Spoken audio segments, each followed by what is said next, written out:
তো এখানটায় বসিয়ে দিয়েছি ভাত, আর এখানটায় কড়াইটা বসিয়ে দেওয়া হয়েছে, হয়ে গেছে তেল গরম। তো এখন দিয়ে দেব মাছ, এই যে এখানটায় নিয়ে নিয়েছি রুই মাছ। তো এখন রান্না হবে। আর কড়াইটা অনেক গরম হয়ে গেছে, অনেকক্ষণ বসানো হয়েছে।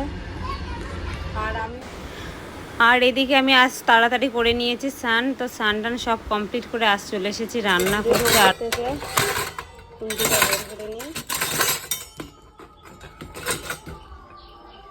আর এখানটায় তেলের বোতলটা দেখি। তো আমি এখন রান্না করব হচ্ছে রুই মাছ। তো এখানে মাছগুলো বসানো হয়ে গেছে, আর এখন হচ্ছে সবজিগুলো কেটে নিই। তো চলো। হ্যালো বন্ধুরা, তোমরা সবাই কেমন আছো? আশা করছি ভালো আছো। আমি চলে আসলাম আজ নতুন একটা ভিডিওর সাথে। আর এই যে দেখো, আমি বাটিতে রেখে দিয়েছি চিংড়ি মাছ। তো আজ বাড়ির উপরে এসেছিল মাছ বিক্রি করতে, তো সেখান থেকে নিয়ে নিয়েছি কিছুটা রুই মাছ আর নিয়েছি চিংড়ি মাছ। এখন হচ্ছে সবজি কাটতে এসে দেখি আলুর ঝুড়িতে একটা আলু হয়ে গেছে খারাপ, তো ওটাকে সাইড করে দিলাম। আর নিয়ে নিয়েছি 3টে পটল। তো এখন আমি আলু আর পটলগুলোকে ভালো করে ছুলে নিই। তো আমি বটি দিয়ে কাটার থেকে আমার ছুরি দিয়ে কাঁচিতে কাটতে খুব সুবিধা হয়, আর তাড়াতাড়িও হয়। বটি দিয়ে কাটতে গেলে আমার একটাই প্রবলেম, আমার হাত কেটে যায় আর আমার ভালোও লাগে না কাটতে। তো আমি এটা দিয়ে কাটতে অভ্যস্ত। তো আর এখানটায় নিয়ে নিচ্ছি আদা। তো মশলা টশলা করে নিই, বাড়িতে তো আমি আর মেয়ে একাই। আর এদিকে সব ছোলা কমপ্লিট।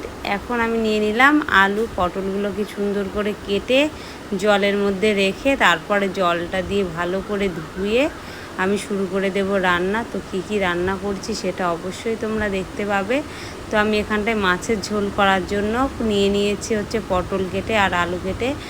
আর দেখতে পেলে যে চিংড়ি মাছ, তো সেটার করবো পটল চিংড়ি। এদিকে নিয়ে নিলাম মিক্সিতে লঙ্কা, জিরে আর একটু কুচি কুচি করে নিচ্ছি আদা। তো এগুলো দিয়ে মশলা করব। তো চলো মশলাটা করে নিই। আর আমরা খুব অল্প আর হালকা মশলা খাই। সেই যে দেখো, আমার মিনিকে আমি আটকে রেখেছি আজকে, করছে খুব দুষ্টুমি, তাই তো মেনি? মেনি বাইরে বেরোবে, এদিকে এদিকে। তো দেখো মেনি কিভাবে যাওয়া আসা করছে। বাবা, ওলে বাবা, ওলে বাবা, মেনি বেরোবে, মেনি বেরোনোর কত চেষ্টা। খুলে দেবো, দাঁড়াও মেনি, তোমাকে খুলে দেবো।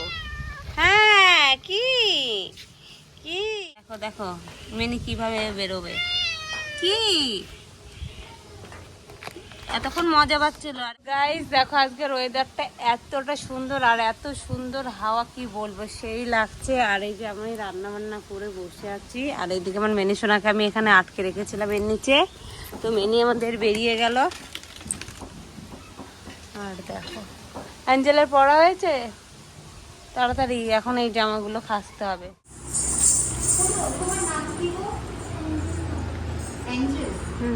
তো আজ চলে এসেছিলাম মেয়েকে নিয়ে মেয়ের নাচের স্কুলে। তো আজ মেয়েকে নাচের স্কুলে ভর্তি করলাম। কাল এসেছিলাম, তো কাল হয়নি।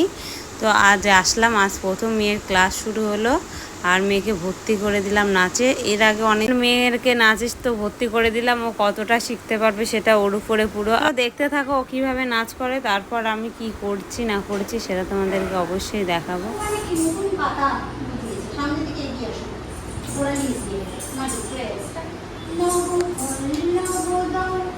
একটা একটা করে পায়ে দেবে আর একটা একটা করে গোলা দিচ্ছি। যে কোনো স্টেপ করতে গেলে আমি ডান হাতে বসে ডানবার না, হাত খোলো চঞ্চল, আমার হাতটি করো, হাত বুকের কাছে নামাও, বা হাত নিচে নামাও, বা হাত নিচে, ডান হাত হাতে মুদ্রা করো, অনুভূতি করো, তারপর ছেড়ে দেবো।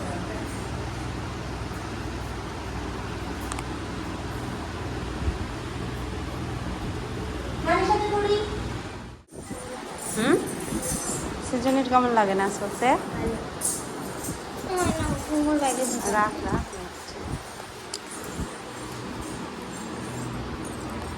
এটা আমার হোয়াটসঅ্যাপ নাম্বার, এটা আমার ফোন নাম্বার, দুটো। এটাও ফোন নাম্বার, এটা হোয়াটসঅ্যাপ আছে, ঠিক আছে?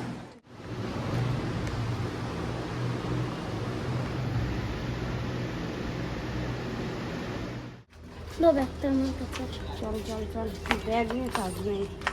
তো হয়ে গেছে নাচটা শেখানো। সাইকেলটা নিয়ে, তো অ্যাঞ্জেল সাইকেলটা নিয়ে আসছে।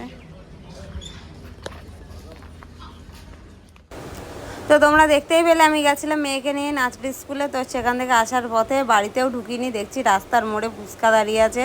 তো এখান থেকে 10-20 টাকার ফুচকা খেয়ে নেব। আর এই যে লাইন দিয়ে দাঁড়িয়ে আছে। ঝুমা খাচ্ছ কি ফুচকা?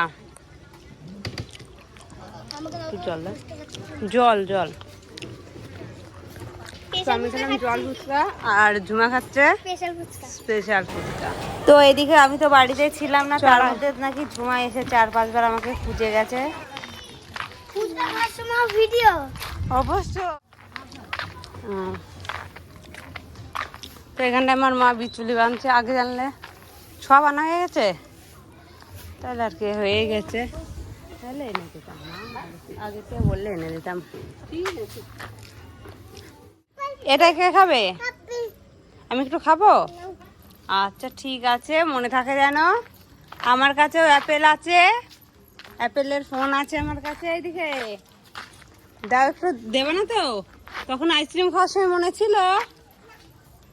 ছিল না? এদিকে তাকা একবার। আমি আর দেবো না, ঠিক আছে? তো চলে এসেছি আমরা, গেছিলাম অ্যাঞ্জেলের নাচে ভর্তি করতে। তো সেখানে তো আজ আমার সাথে দেখা করতে চলে এসেছিল আমার বান্ধবী। তো বান্ধবী আর বান্ধবীর বর চলে এসেছিলো। তো ওদের সাথে একটু দেখা হলো, কথা হলো অনেক দিন পর। তো চলো দেখতে থাকো। আর আমার ভিডিওটা যার যার ভালো লাগে অবশ্যই লাইক কমেন্ট করো। আর ওদের ভিডিও যারা যারা দেখো অবশ্যই ওদের পাশে থেকো। আর এই যে দেখো, এটা হচ্ছে আমার বার্থডে গিফট। তো কেমন লাগলো অবশ্যই জানিও। তো চলো ভিডিওটা আর বেশি বড় করবো না, এখানেই শেষ করছি। তো ততক্ষণ দেখতে থাকো। আর ভিডিওটা ভালো লাগলে অবশ্যই একটা লাইক করো। আর নতুন নতুন ভিডিও অবশ্যই আসবে, আরো ভালো ভিডিও।